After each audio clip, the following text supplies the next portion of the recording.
Right, welcome everyone. Thank you for joining us today. So I'm Tamina. I normally co-host these sessions with Sue Jones, the IBMS Executive Head of Education. But today we've got our guest speaker, Stuart Hill. So I'm going to hand over to you, Stuart, for your introduction. So what we'll do is we will present for the first kind of 40 minutes or so. I'll keep an eye on the chat and then we'll take questions for the last 15 to 20 minutes. Over to you, Stuart. Thank you. Yeah, thank you, Tamina. That's excellent. And good afternoon, everyone. Very excited to be here today. So as Tamina said then, so my name's Flight Sergeant Stuart Hill, and I'm military biomedical scientist serving in the Royal Air Force, and I have done now for in excess of 18 years. My background is haematology and transfusion, but as you'll come to see throughout this brief, we are actually required to practice across several disciplines. That's in order to fulfil our deployed role when we deploy on operations. So in terms of my current role, I'm the single service lead for the RAF BMS profession, and I'm also the current defence pathology training manager. So for today's session, I'm going to give you an overview of military careers in biomedical science, and this is really a look at the full spectrum. So that's ranging within the armed forces, so across from the Royal Navy, the British Army, and of course the Royal Air Force as well. So session outline. So I'll start with defining the role of the military biomedical scientist, and that's going to be in terms of the deployed role and within the firm-based setting. I'll explain the application and recruitment process, and that is pretty much now standardised across all three services. I'll discuss the pre-reg and pre-specialist training pathway. Okay, so the latter there really is important to ensure that our BMS are competent to deploy on operations. And then finally, I present some examples of military deployments and highlights of the Royal Navy, Army and RAF deployable platforms too. So if we start with the deployed role then of a military biomedical scientist. Okay, so we're absolutely critical then to providing a multidisciplinary laboratory expertise to a deployed medical treatment facility, or MTF as we refer to them. So an MTF is essentially a deployed hospital, but they range hugely in scale. So if we look at the lower end of the scale, we have what's termed a light surgical group. This will typically be like a tented facility made up of one ED bed, one theatre bed, one ITU bed, and a BMS. And the main aim of that LSG is to provide damage control resuscitation, and then look to transfer the casualty to a large facility where further treatment and intervention can be given to that casualty.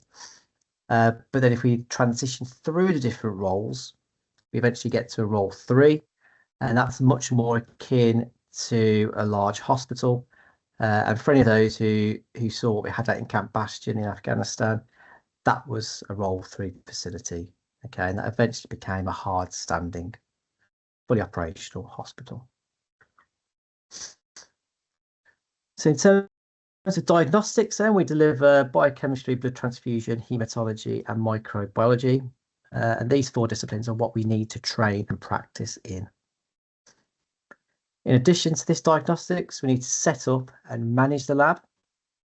We also need to deliver training, and that'll be predominantly on blood transfusion processes to members within the MTF. And because often we can find that we are the only BMS deployed with this MTF, and we therefore have to act as the SME in pathology. And because of this, we will directly work with and advise the clinical director of the MTF. And finally, we're responsible for managing and activating an emergency donor panel. And this is a system whereby we produce whole blood and historically platelets out in the field. And that effectively serves 2 purposes. It allows us to have a reserve of stock in case we have issues with our supply chain. And it also allows us to produce whole blood and fresh platelets to help with damage control resuscitation, because fresh whole blood is a fantastic resource at preventing and stopping hemorrhage. We also link in with blood supply logistics. So as an example, we will supply blood for our medical emergency response team, or MERT. And that's the team that will often fly out in a Chinook or go out on the ground to collect a casualty.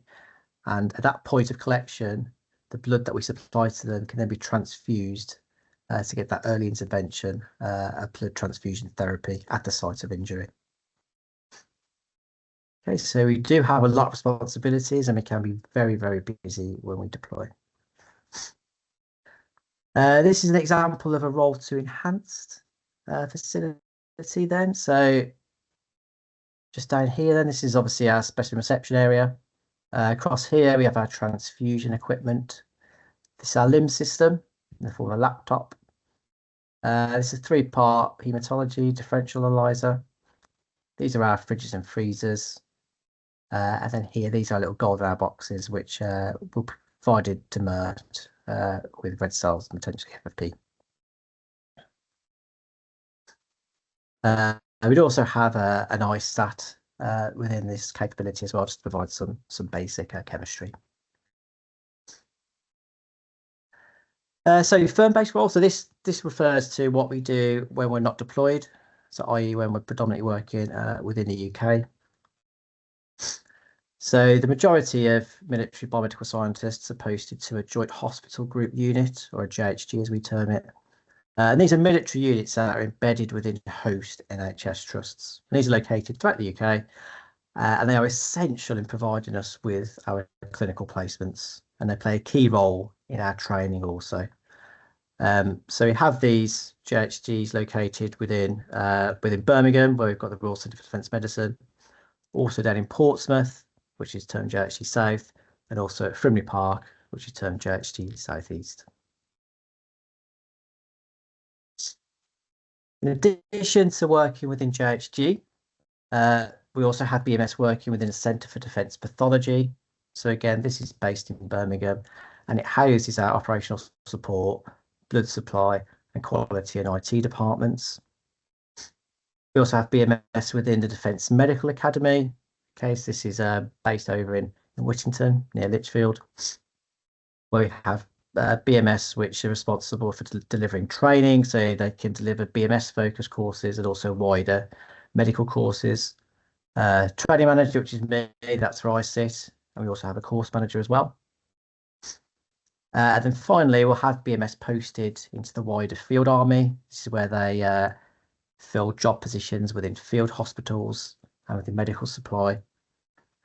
And in addition to fulfilling these roles and the ones within JHG, pretty much all BMS will have to be on a standby commitment. Okay, that's normally with their own service, but it may be with an alternative service. For instance, I've worked with the Army and Navy on these. And this is when you're on standby to deploy with any one of these facilities from 5 days to as short as 24 hours.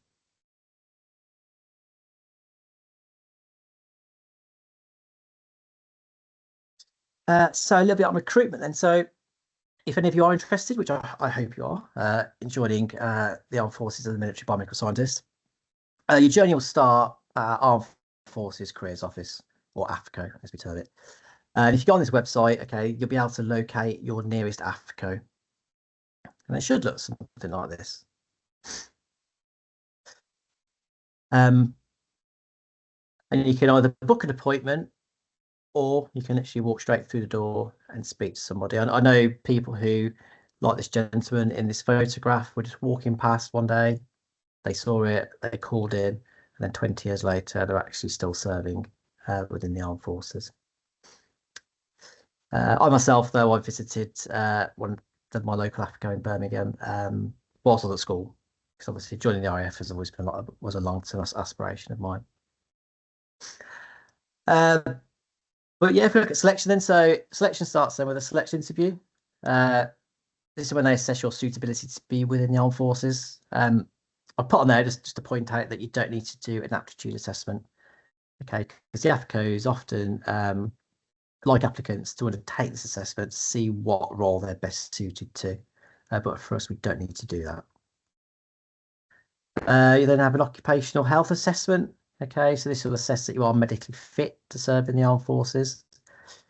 I believe the threshold is being lowered okay, just to increase our recruitment figures. So I think things like asthma are going to be allowed going forward from now on.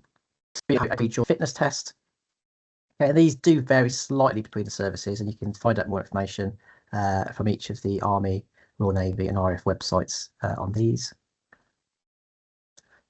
Then, provided you satisfy those three elements, you'll then go on to your specialist interview. And this is where we assess your aptitude and your skills for undertaking the role of a military biomedical scientist. If you decide to apply for the RAF, you would then come to Birmingham and I'd be on the interview panel. And that's where we would undertake the assessment with you. And that typically involves 45 to 60-minute interview and a 10-minute presentation on a biomedical science related subject. However, I do believe in the Army for their presentation, they prefer you to present on a current global affairs. If you're then selected at specialist interview, you then go back to your AFCO for a final interview. And this is where they ensure that you're fully aware of what you're signing up for, and they'll then offer you with a provisional offer of service. And then once you have the offer of service, you'll then be loaded onto your phase 1 training, which is basic recruit training. And that typically lasts about 10 weeks.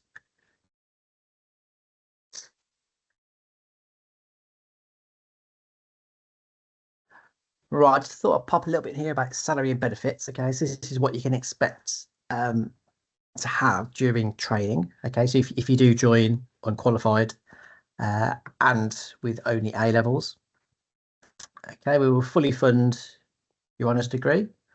Okay, we'll incur a 3-year return of service on top of the 4-year return of service that you'll sign when you join up, but nevertheless, it will be fully funded. That's also true of top-up modules and the registration portfolio as well. That's also all fully funded. Your accommodation will be subsidised, so this will be within university accommodation up in Birmingham. Okay, and that'll obviously include all of your utility bills on top of that. Because you won't be accommodated on a military camp, you'll be entitled to claim for FIA. So this is an additional monthly income to help with purchasing food, etc. And then in terms of salary, obviously we were very lucky to get a 6% pay rise earlier this year. So upon qualification, you'll be just shy of £40,000. Okay, so for anyone who's potentially thinking about joining the armed forces, I hope this would look like an attractive package.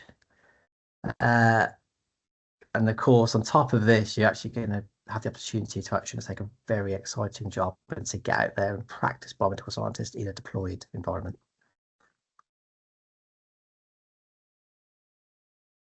So throughout training, I'll just pop this in just to clarify this point. So this is an image of the QE Hospital, the Queen Elizabeth Hospital up in Birmingham. So this is where you undertake all of your pre-reg training. Okay, there's a good chance that it'll also be posted there afterwards as well. So onto the training pathway then. So we break it down into phases. So as I alluded to earlier, phase 1, that's your basic recruit training. Okay, so once you pass out basic training, you'll come to us in Birmingham and start your phase 2 or pre-registration training. Okay, and that'll initially follow the same process as it does for every other biomedical scientist, where you'll work towards your certificate of competence and then get your HCPC registration.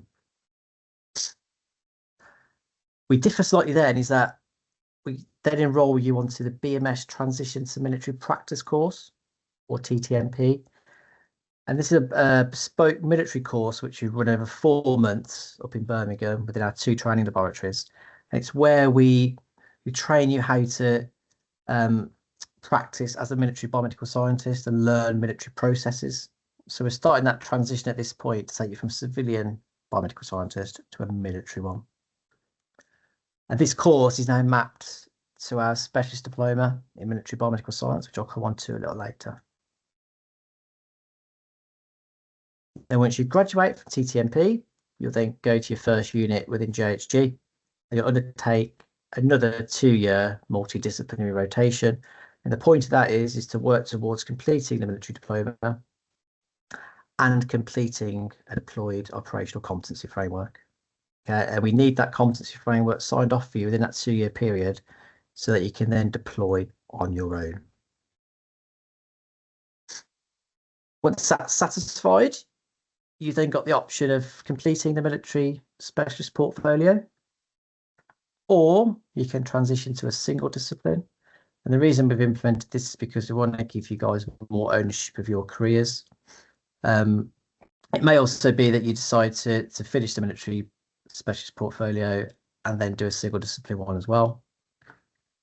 And then from there, you can then go on to certificates of expert practice and MSCs, etc.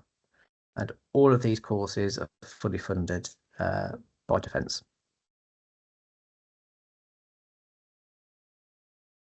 So our military diploma then. So we're now on to version 2. It was first introduced back in 2019, but obviously since then there's been big shifts in sort of global policy and different superpowers are now competing. So because of that, Defence has to adapt, which means we have to adapt to how we deliver healthcare in the deployed space. So we've had to remodel our specialist portfolio to reflect that. So it's now mapped to a Role 2 enhanced medical treatment facility. So it includes hematology, biochemistry, blood transfusion, and molecular microbiology. Okay, and this is unique to members of the armed forces. It's also aligned to our competency framework, which, as I said earlier, is now mandated for our simultaneous deployments. So if we look at a few deployable platforms then. So this is the example within the Royal Navy. Okay, so this is the HMS Queen Elizabeth. And together with the HMS Prince of Wales, these form our QE aircraft carrier class.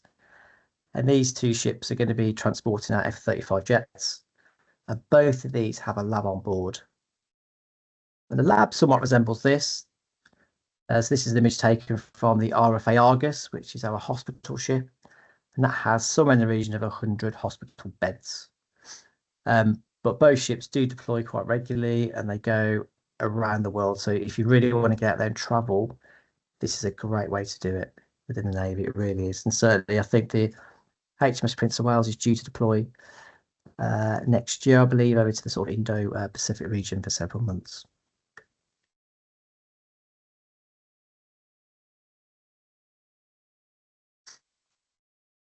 So looking at Army deployable platforms then. So earlier on I mentioned about like surgical group, LSG, and this is what it looks like. Okay, so this is the small tented facility which has the 1 ED bed, 1 theatre bed, and the 1 RTU bed. And then the lab is situated just down here in the left-hand bottom corner. Okay, so here's the blood fridge, here's some consumables, and there'll be like an ice stat and a heme there also.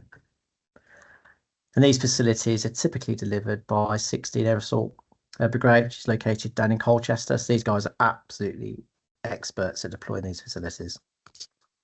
They really are very, very switched on, very competent medical teams which deploy these facilities all over the world.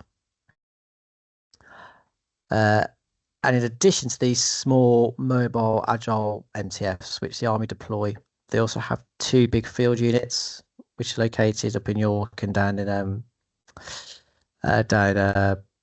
Aldershot. Okay, they are responsible for deploying our big sort of Role 3, more complex field hospitals. In the particular units, we also have the reserve field units, and they have about 10 of those located throughout the country. And again, they are absolutely fantastic at what they do. They provide excellent deployed healthcare for us, and they really do prop up what we do within the regular services. Sadly, we don't have any reserves yet in the Royal Air Force. We are looking to expand under the Med Reserves Growth Programme. And we do have some within the Navy. Okay, so again, if anyone's interested in a career as a BMS, but they want to fully commit to the regular service, you can look and explore and have a career within the reserves. So RAF then, so this is an example of our hospital staging unit. This was it exercising a year or 2 ago. As you can see, it's tented. The purpose of the HSU really is to sort of sit at the rear of where the war fighting is going on, and patients will be evacuated to this facility. They'll receive some treatment and then they'll be evacuated back to the UK.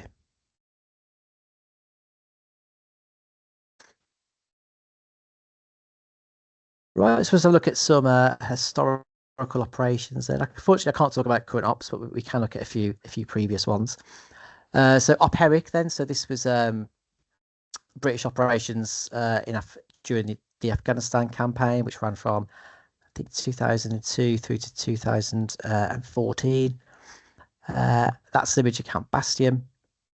So out there, we had a very well-established roll-through hospital, which it was initially deployed as a tented facility, but because we were there for a sustained period of time, it did grow in size and capability, and it eventually became a hard-standing hospital, which is providing expert care to battlefield trauma. And because of the type of casualties that we were receiving out there, which were as a result of IED explosions, there really was a huge emphasis to provide massive transfusion and provide it on a very frequent basis. Because of that, our workforce increased from 2 BMS up to 11, and we did work alongside our US colleagues during that period. And this is just an example of the final iteration of the lab. As you can see, it's quite large, especially for a military lab. And down the front here, nearest to us here, we just got some chemistry analyzers because we deployed dry chemistry. You can also see a coagulation analyzer just behind those. Over to the far right, that was our transfusion section. And then to the rear, we had a micro lab just at the back there as well.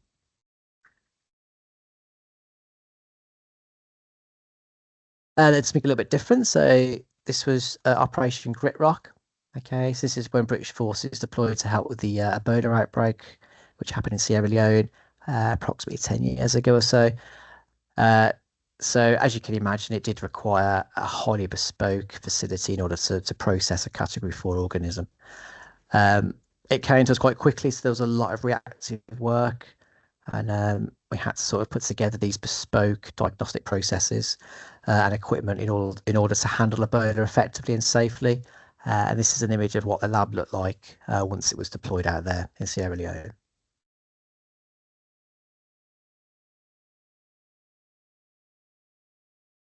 Something a little bit different than a MACA, or military aid to civilian authorities. So this is when we deploy BMS within the UK. Okay, it's when the government sort of activates us to support something which is happening, i.e. the pandemic. Again, this is the first time that we were utilised in this manner. And again, I mean, it was, as you all know, it's quite an intense period going through the pandemic. And we had BMS deployed to support the Nightingale hospitals, to support Project Moonshot. Obviously, that was the government's initiative to sort of roll out mass testing. So for that, we had a lot of BMS working throughout the UK. They were up in Manchester, Liverpool, etc., and they were delivering LAMP training. We had BMS down at Porton Down, conducting research into COVID at the DSTL labs down there. We also had BMS supporting with vaccine rollout and also with sort of mobile sort of testing labs as well. Yep, so that was a very, very busy period. But again, it's very dynamic and it really highlights just how diverse, the role of a military BMS is, where you can be deployed to a war zone or you can be deployed within the UK.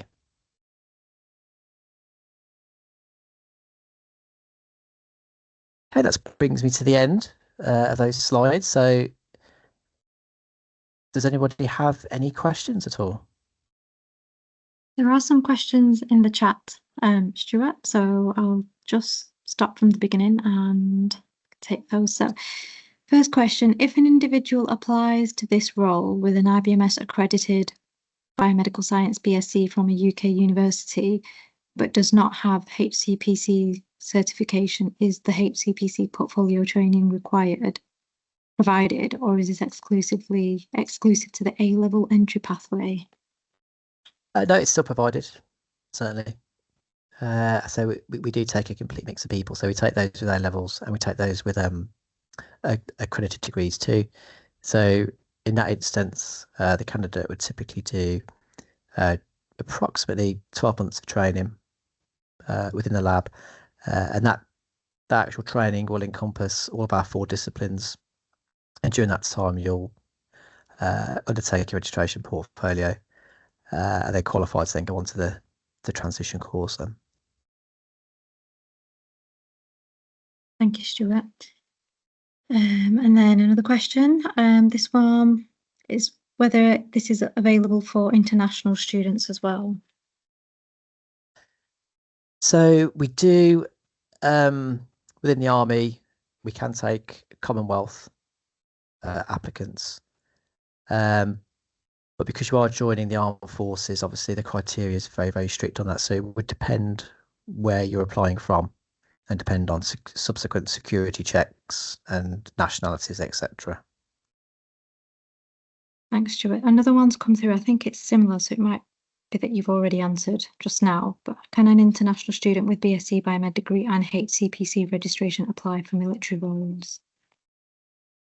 It certainly can apply, but again, it does depend on where they're coming from. If they're part of the Commonwealth, then that's absolutely fine. But you can go join the Army and then later look to transfer to another service if you wanted to. Thanks, Stuart. And I think the other question is also related, which I feel like you've just answered. Okay, so if top-up modules are required for HCPC registration, would these be funded as a normal degree with the same return of service? Yes, so it depends on the number of top modules. If they want to, the service would be 1 year, 2 years, but they'll be fully funded. Okay, another question. As a first year in a biomedical science degree, where I will acquire an IBMS accredited degree, maybe through placement year, can I apply to do this and get the degree sponsored? Yep, certainly. If you're at that point now where you'd like to transition and come through the military, we can do. Depending on the progress from year 1, you could go into year 2, or potentially to start on year 1 again. Depends, because we're contracted with Aston Uni currently, so it'd be down to them to sort of look and to see at what point they would take that candidate. Thank you. Does a person need to have UK citizenship? To join the UK Armed Forces, you'll need that, yeah, or be a member of the Commonwealth. Okay, is there an age limit for Commonwealth applicants? So that's a good question, because age limit does vary across the 3 services. I know within the Royal Air Force, I think we're working to 47. So they have been increased by a fair bit over the years, but I could, if that individual would like to contact me, I can certainly provide them with the age limits for Navy and Army. I'll just have to dig them out. I've got them somewhere. Are non-accredited degree assessments by the IBMS also funded? So the actual, unfortunately, we can't fund the degree assessment fee. That has to be done at the individual's cost. But if you are then obviously successful at interview, any top-up modules will then be fully funded. Thank you. Is the application pathway the same for qualified biomedical scientists? So yeah, it'd be the same. You would go to the AFCO and explain to them that you're HCPC registered and want to join via the qualified route, and then yeah, the process is very, very similar. It's pretty much identical interview process. And then is the application period open for 365 days? So I think throughout the year or during specific periods? Yeah, so again, this can vary, I think, because in terms of, again, looking at recruitment, we are currently recruiting every year, so it should be open at the AFCO when they do go. But we do change our recruitment figures on an annual basis. But certainly looking at current projections, we are recruiting year on year at the moment. But if anyone has any questions about recruitment, again, they can email me direct if they're not having any luck within the AFCO. And then I'm not sure about this one. Out of interest, is forensic science covered in this department? No, we don't. We don't, unfortunately. There is a very small department, or there used to be within the RAF, which used to investigate crash zones. But yeah, that was it. Unfortunately, we don't do that within biomedical science now. It's a question about what's your email? The email address is on the slide. That's Stuart shared on the screen. And someone's just put it in the chat as well. So another question, who would you recommend contacting about transferring as a well-performing first-year biomedical science student to this role or program? The degree I am currently on is accredited. So again, feel free to contact myself, and we can go from there. If they're interested in Army or Navy, then I can put them in touch with the appropriate single service lead. Okay, another question. I am joining the RAF as a biomedical scientist with Masters in Clinical Biochemistry and also HCPC registered, but no UK experience. How does the future look for me? I'd say, yeah, you've got a very, very good shot. You're obviously very well qualified. Experience will be gained. A lot of what we're looking for at interview is used as an individual and how you're going to work as part of our team within the military. It's very important that we can see and assess you as someone who we can deploy with, because ultimately, we could both be together in a war zone. So it's so much about temperament and your natural attributes and how you are as a person, just as equally as much as it is about your suitability to actually practice biomedical science. Thanks, Stuart. And I can see someone's raised their hand, Mohammed Rahil. So I don't know if you can unmute yourself to ask your question.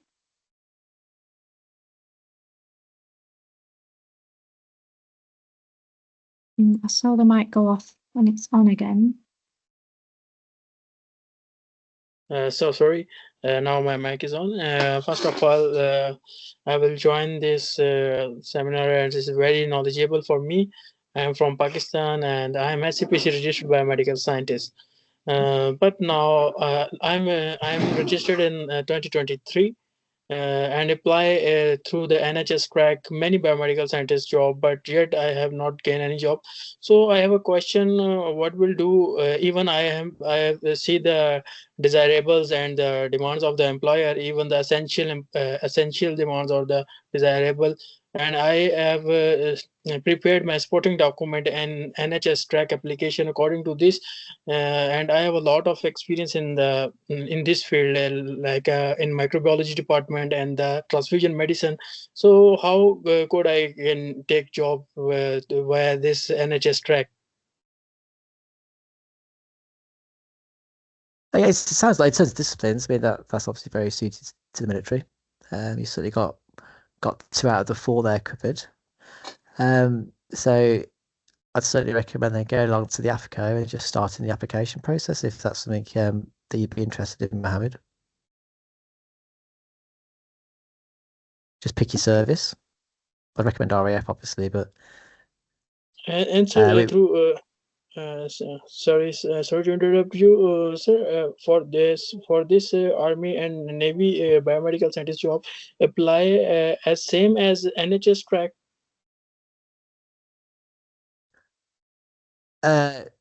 yes. So simply to apply, it'd just be if you email me, actually, I could always send you a few contacts across.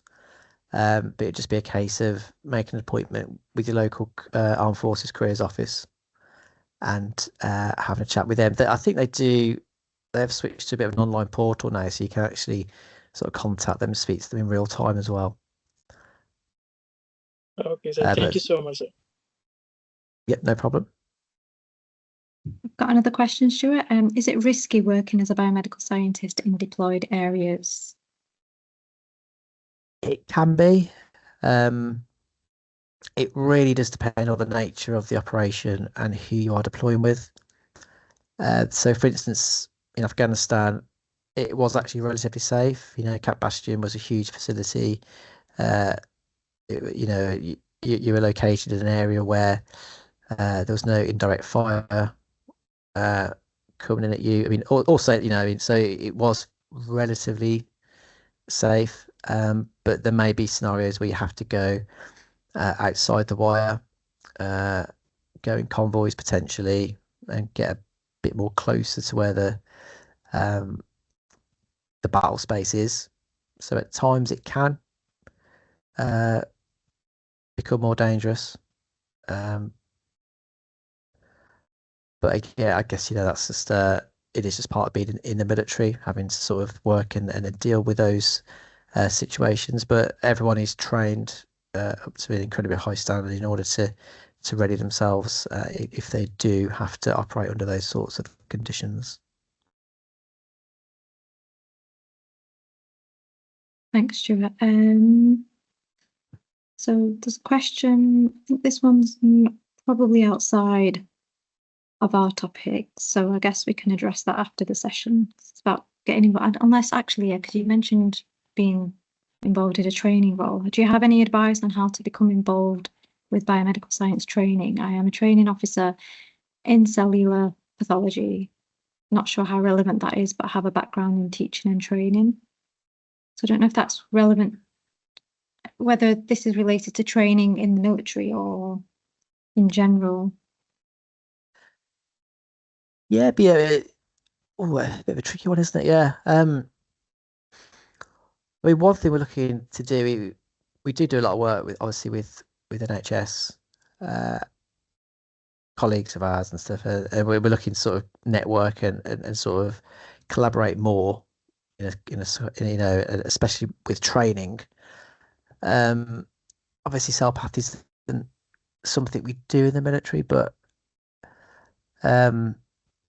if you've got those teaching skills and you'd like to be involved in doing some kind of training and teaching for the military, then there's potentially, yes, something we can look at doing in terms of networking and sharing resources. Other than that, it would be a case of obviously joining either the full-time or the reserves. That could be an option. And then becoming more involved in training that way. Thank you. And then someone's asking, once a person joins, do they have to stay in service for 30 years? No, not quite 30. There's always an option to extend potentially as you stay in, but the initial time that you have to serve is 4 years. And then if you've done the full degree, obviously there's another 3 years on top of that. So you're looking at a maximum of 7. I say if you've joined with an accredited degree, then you're looking at 4 years. And the career managers will then offer you additional contracts to then extend your service, and you've got the option of taking them then. But you can, at that point, if you want to leave, you can leave. It just takes about 12 months to actually serve your notice. Thank you. Would you happen to know about Navy BMS recruitment going forward? As I've been told, recruitment future cadres was paused. Yes, so with Navy, they switched their policy because of their work, based on their workforce numbers, that they're only going to be recruiting candidates who needed to do the full degree. However, I know now that they are losing a number of their senior people over the next couple of years, so it may be that they're going to open up Royal Navy recruitment across all types of candidates potentially. But again, if that individual wants to send me an email, I can speak to the single service Royal Navy lead and provide them with a clear answer. The question, having a biomedical science degree and registered with HCPC, do you go straight into the diploma transition study of biomedical science in military after phase 1? Yes, so we look to have you qualified typically certainly by January, because the course starts at the beginning of February each year. And we take new trainees around the September time.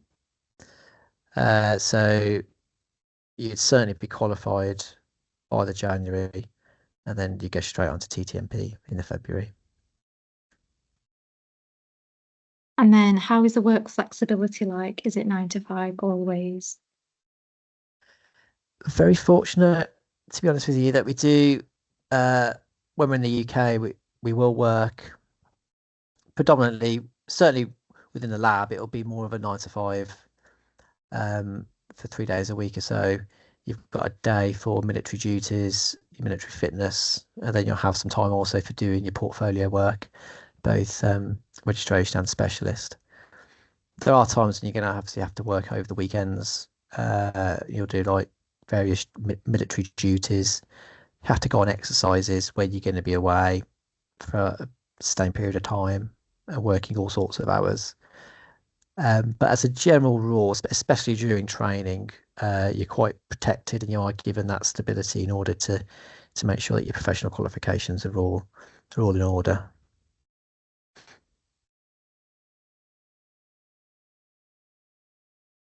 And can you provide any tips for preparing for the interview? It looks competitive as there are different stages.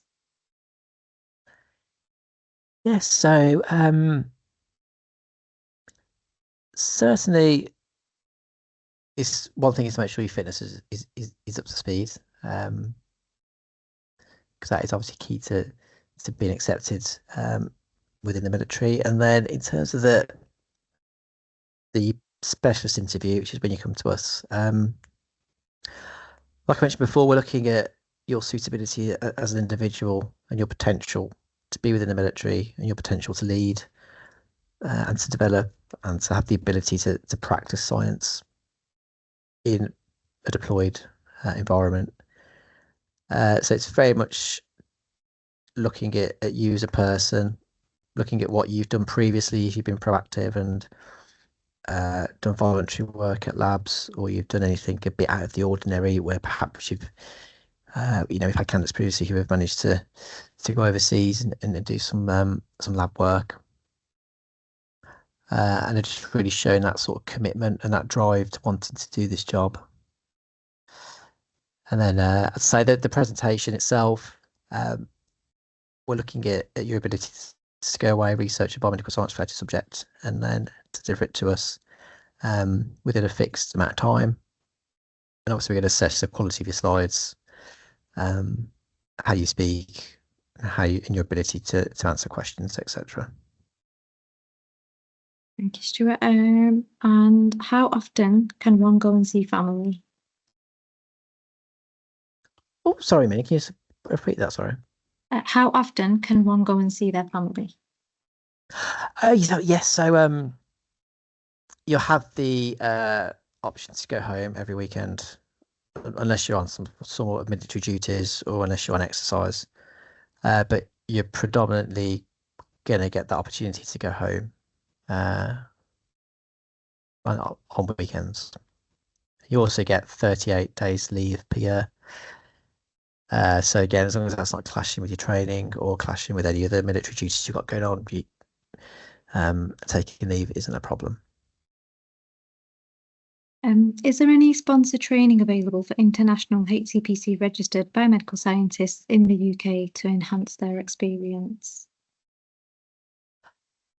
Oh, again, it depends. Like I mentioned earlier on, it depends whereabouts international students are. If they're part of the Commonwealth, and again, there's certainly routes to joining and then having training paid for. But if not, then I don't think there is. But again, it's something I can clarify if they'd like to drop me an email. I can see someone's got their hand raised. Someone from MFT. So if you want to unmute yourself and ask your question.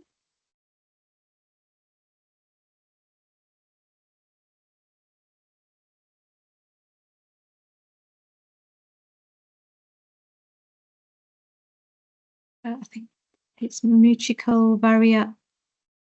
Sorry if I've not been able to pronounce your name correctly. Hello. Hi. Hi, I'm Neetu. So I have like this MSc in medical microbiology degree, but my undergraduate degree is not accredited. So will I be able to join the program? I'm from one of the Commonwealth countries, India. So Well, again, yeah, that's hello. a bit of a tricky one, isn't it? Yeah. So okay. And then like I had previously applied to the Naval through the official website, but they told me already the Commonwealth application, they have like reached the deadline, like they have got enough candidates. So they closed for this year. So I don't know if I have applied for the same thing that we are discussing through the platform right now. who's that you applied to? Sorry. Yeah, to the Naval. There was one biomedical Navy. scientist opening. Yeah, to the Navy. Right, you applied. Okay, so because that might have been because they've seen you got an MSc, and they said it was closed.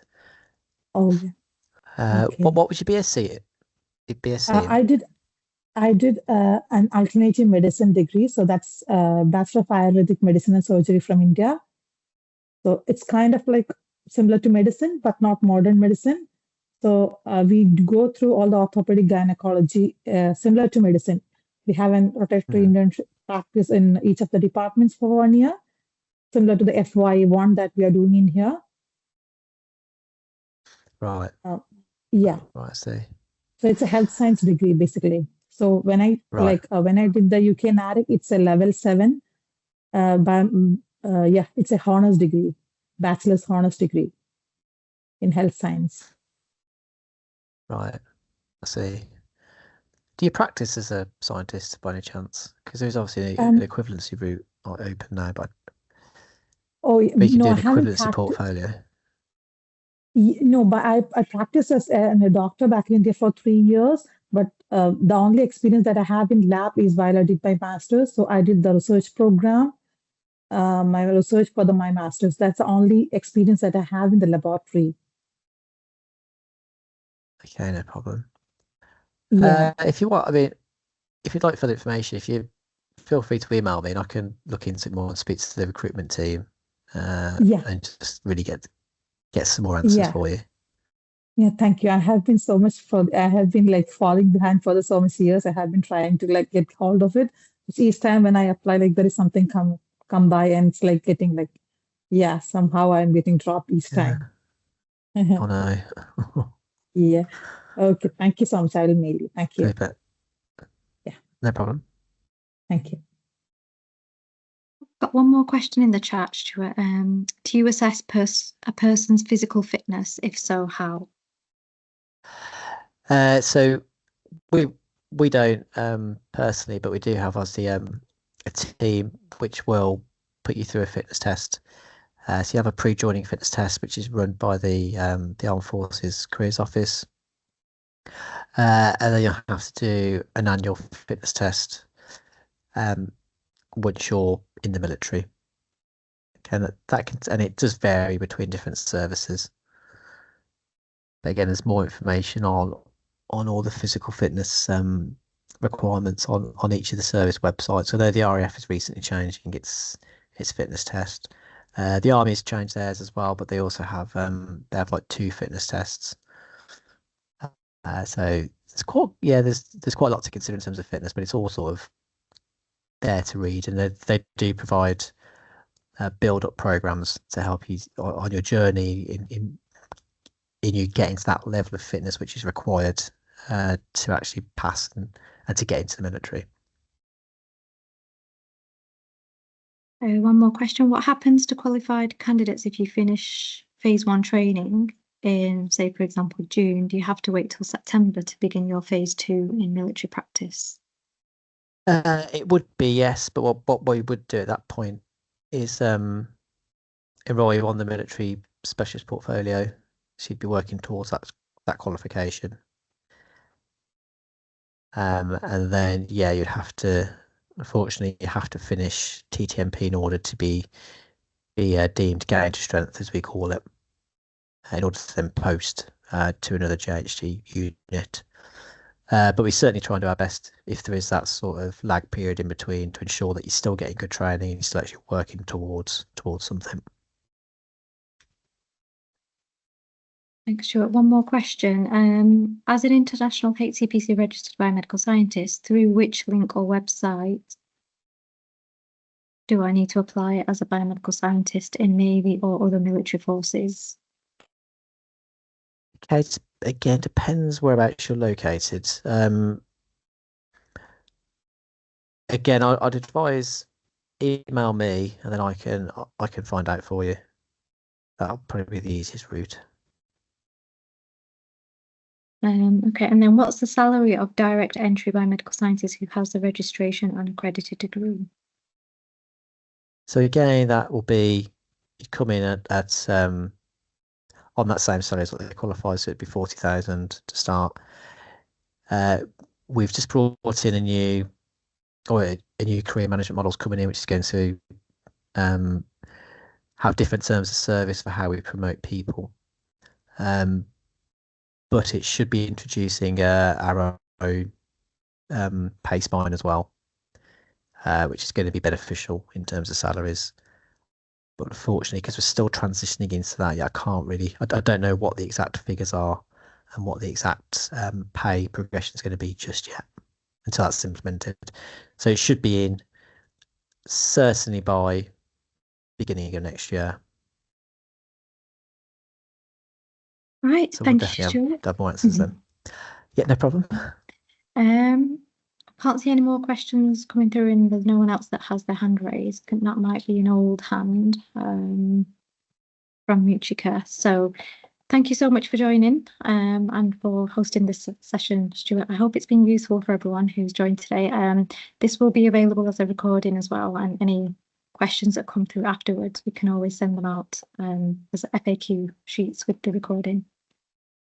Thank you, everyone. Yes, I do. Yeah, thank you, everyone. Thank you, Tamina. Very much appreciated. Thank you.